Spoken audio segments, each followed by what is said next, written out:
Olá, amigos! Tudo bem? Meu bom dia! Estamos ao vivo com a biomédica, com mestrado em bioquímica clínica e professora efetiva da Escola Técnica de Saúde do Distrito Federal. Estamos falando da professora Georgia Maia Ribeiro no quadro. E aí, doutora? Bom dia, professora Georgia. Bom dia, Dimas. Bom dia a todos. Ótima sexta-feira. A todos nós, muito bom ter a senhora numa sexta-feira. Será que vai ser frienta hoje? Vai ter muito frio? Ontem estava um calor absurdo e hoje? Não, né? Estamos aí aguardando uma frente fria, né? Provavelmente vai começar a fazer mais frio esse final de semana. Vendo que a senhora tem um assunto muito importante para terça-feira, né?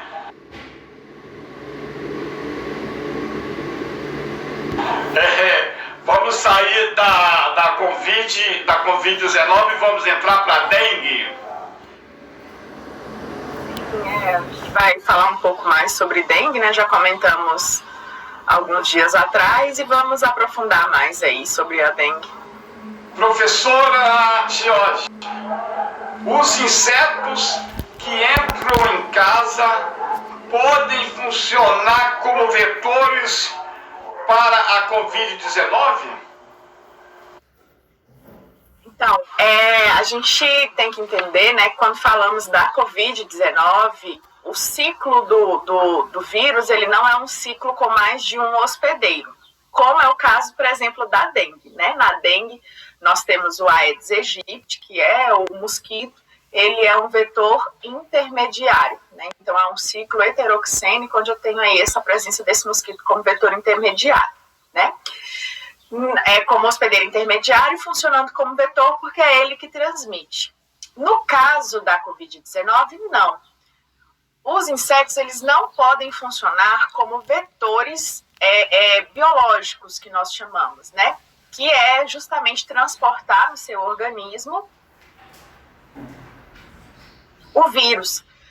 Por que na Covid-19 isso não acontece? Porque a célula-alvo do vírus, ela não é uma célula que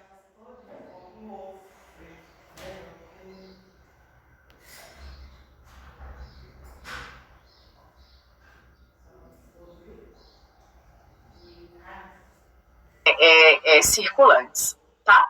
Em relação aos insetos, não existem estudos do que a gente chama de vetores mecânicos. O que são esses vetores mecânicos? Às vezes o inseto, ele pousa em algum determinado local e pousa em outro determinado local, ali transportando, né, nas suas patas a quantidade de vírus que fosse capaz de transmitir uma doença. Isso não tem, tá? Não tem estudo sobre a esse respeito. Mas a gente sabe, né, que a gente precisa de uma quantidade de carga viral suficiente para promover qualquer tipo de doença viral, né? E nesse caso seria muito pouco a quantidade desse transporte que os insetos fariam. Então, por isso que não tem essa amplitude de estudos, né? E realmente a gente não entende os insetos nem como vetores biológicos, ou seja, transmitindo a doença, que é o que acontece na dengue, na febre, na chikungunya, na zika, né? Onde eu tenho o vetor transmitindo a doença de um hospedeiro definitivo para outro hospedeiro definitivo, no caso, o homem. E nem também, né, a característica desse transporte mecânico, né, onde o vírus não está dentro do inseto, mas pode estar em outras partes da superfície e acabar ali transportando. Isso também não tem estudos, mas muito provavelmente não teria essa capacidade, porque a quantidade, né, de carga viral ela seria muito baixa. Tá? Então, em relação aos vírus, em relação à Covid-19, os insetos eles não funcionam como vetores, eles não têm a capacidade, né, de ter acesso a essas células que estão contaminadas e transmitir de um indivíduo para outro indivíduo.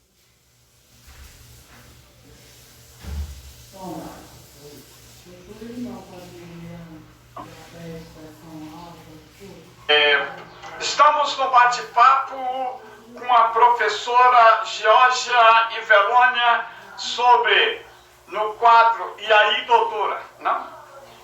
Georgia. Por favor, assim não... Eu me perdi. Ela está falando? Doutora, quanto tempo o coronavírus fica ativo em diferentes superfícies? Bom, em relação, né, a esse estudo das superfícies, né, existe uma revista New England que publicou aí, vários estudos a respeito, né, dessa presença do vírus em superfícies, né? Bom, esses estudos eles foram feitos em ambientes controlados, ok? Então isso quer dizer que não houve a incidência de raios solares, né? Não houve a incidência de uma umidade maior ou menor ali, uma umidade relativa do ar. Então foram estudos feitos em ambientes controlados, ok? E aí esses estudos que foram feitos em ambientes controlados acabou, né, fazendo com que a gente tivesse muito cuidado com o que a gente chama de fômites. Fômites são objetos não inanimados que podem conter uma determinada carga viral que tem a capacidade de transmitir a doença ali, né, onde o indivíduo acaba tossindo, espirrando, tocando e deixando partículas virais que podem ser transmitidas para outro indivíduo, tá? Então, esse estudo publicado disse que no plástico eu tenho uma sobrevivência de 72 horas, tá? No aço inoxidável, aí a gente já pode pensar em corrimãos, né? E pensar em outras superfícies, e nessas superfícies o vírus pode também ficar 72 horas, tá? O cobre, 4 horas, papelão, 24 horas. Certo? Mas como eu falei, esses estudos, eles foram estudos feitos em ambientes controlados, tá? E aí a gente tem que entender também que eu preciso de quantificar o potencial de infecção dessa carga viral.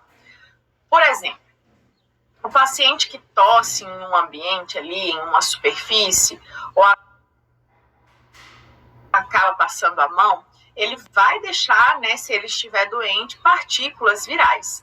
Mas essas partículas virais, elas precisam ter uma determinada quantidade para que a gente tenha a capacidade infectante, né, dessas partículas virais.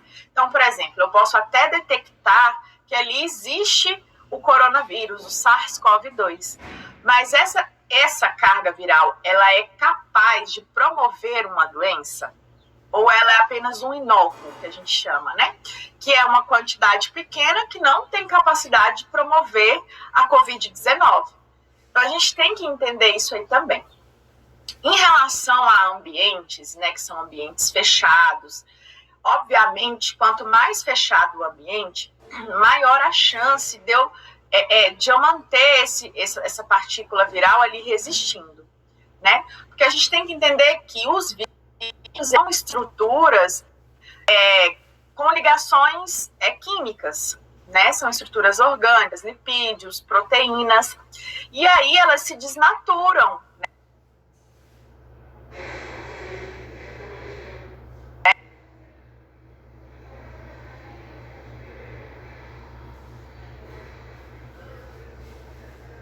Ou aerossóis, a gente também tem que entender que quanto mais fechado o ambiente, mais demorado é a deposição dessas partículas no chão ou nas superfícies. Então, quanto mais fechado o ambiente, menos ventilação, mais tempo essas partículas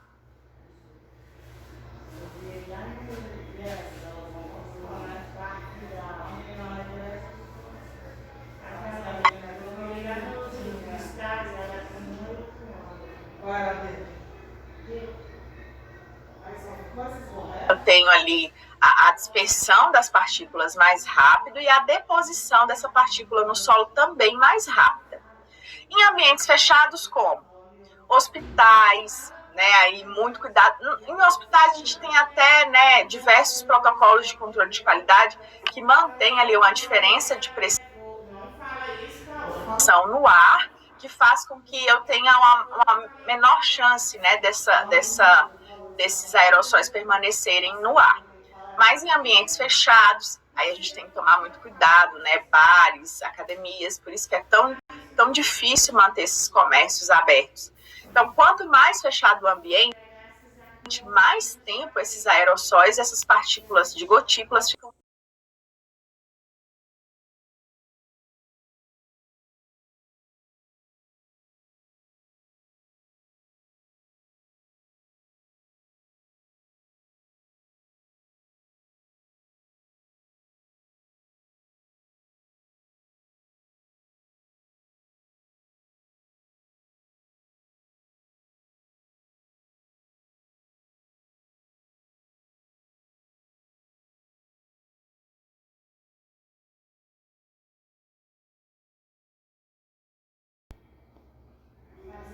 Tá atrapalhando minha entrevista aqui. Na hora que eu.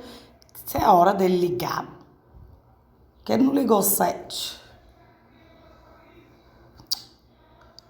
Agora pra voltar a internet. Ah, meu Deus. Tem um monte de história aqui.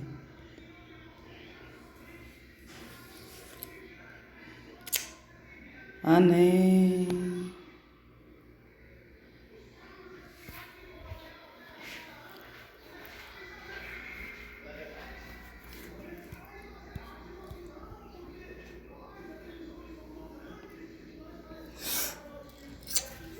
Nossa. É bom que venha mesmo arrumar essa internet. É o quê? O homem da net, confirmando a visita segunda-feira, agora saiu do ar aqui. Fiz. Ai, na hora que voltou, eu apertei.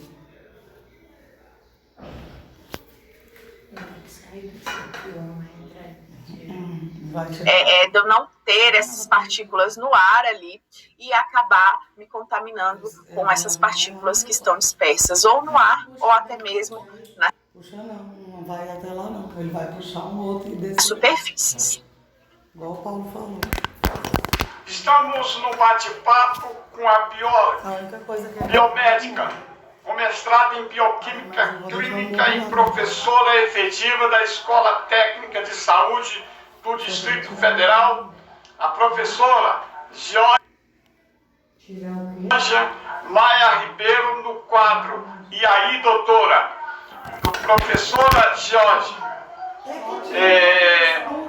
é verdade que algumas pessoas têm Covid e seus resultados são negativos? Então, essa pergunta é uma ótima pergunta, né? Eu acho que a gente até falaria sobre ela aí bastante. Bom, para a gente entender, né, eu vou falar de uma forma mais resumida, para a gente entender a questão dos exames serem negativos ou positivos, a gente tem que entender que existem testes que detectam a presença do vírus, certo? Se o vírus está ou não está ali naquele indivíduo. E existem testes que detectam a presença de anticorpos. Tá? Esses anticorpos, eles são resultado da nossa resposta imunológica. Ok? Então, eu tenho testes que detectam a presença do vírus no material biológico, por exemplo, né? Na secreção nasal, às vezes no lavado broncoalveolar, né? Que alguns estudos apontam que tem uma maior sensibilidade, tá? E existem testes que são feitos para dosar a resposta imunológica do nosso organismo. Então, esses testes, eles vão, né,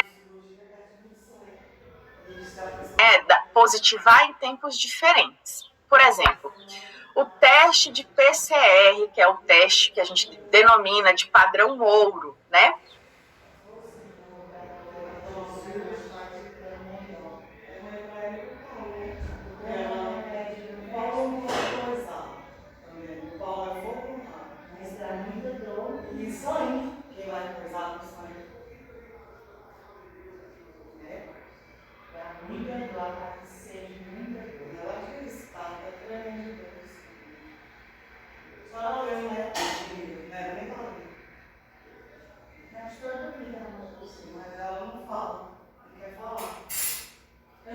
ela descontrola desse jeito.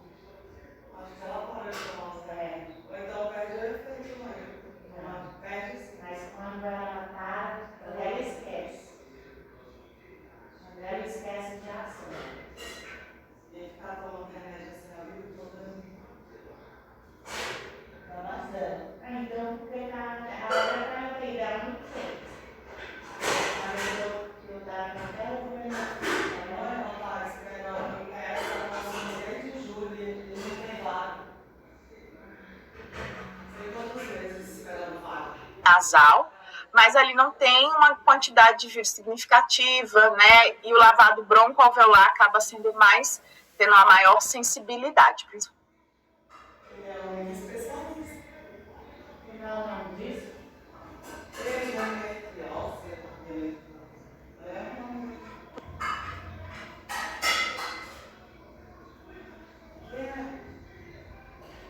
Quem é? O Orival? Ele não já tá pregando. Sim. Ó.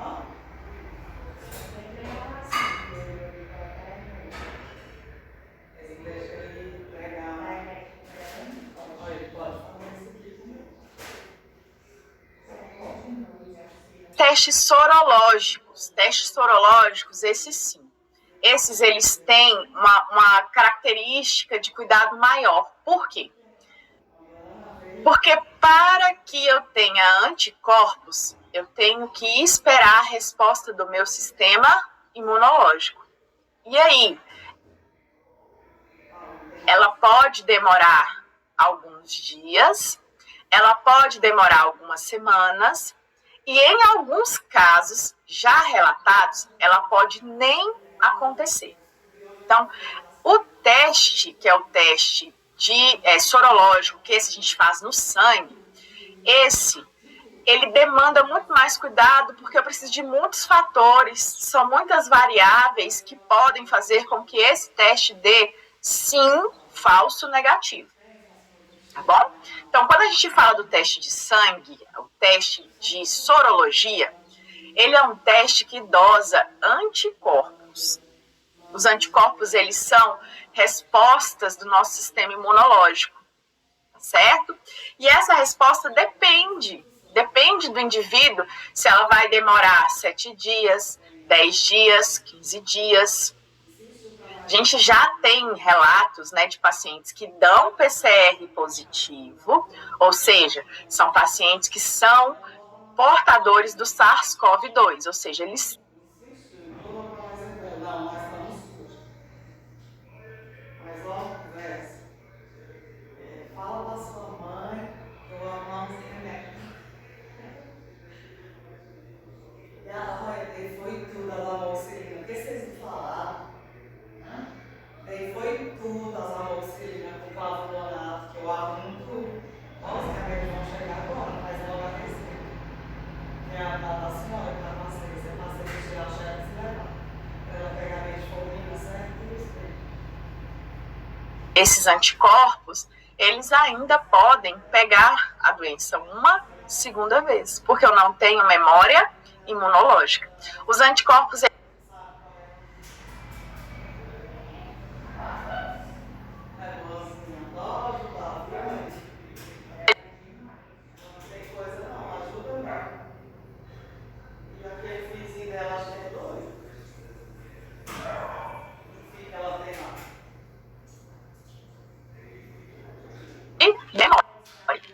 Então, também pode acontecer o paciente não ter o de soro com são, né?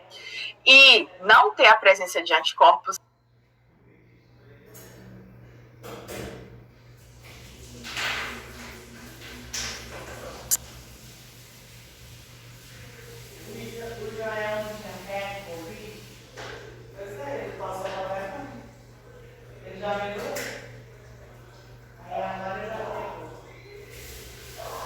Já existem, sim, pacientes que apresentam a negatividade desse teste sorológico, mesmo já tendo a positividade do...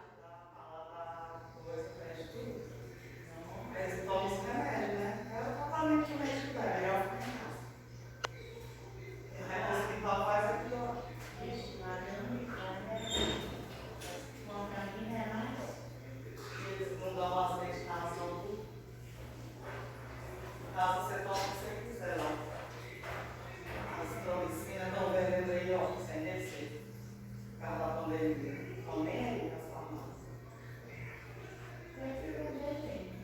Você não pode, né? Sem receita, acho que Terça-feira, se Deus assim permitir, falando da dengue, né?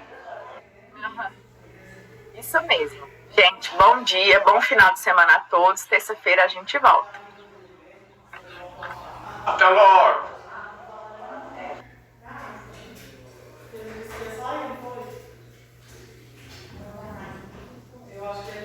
Vai passar a insegurança, o medo, a angústia e as incertezas.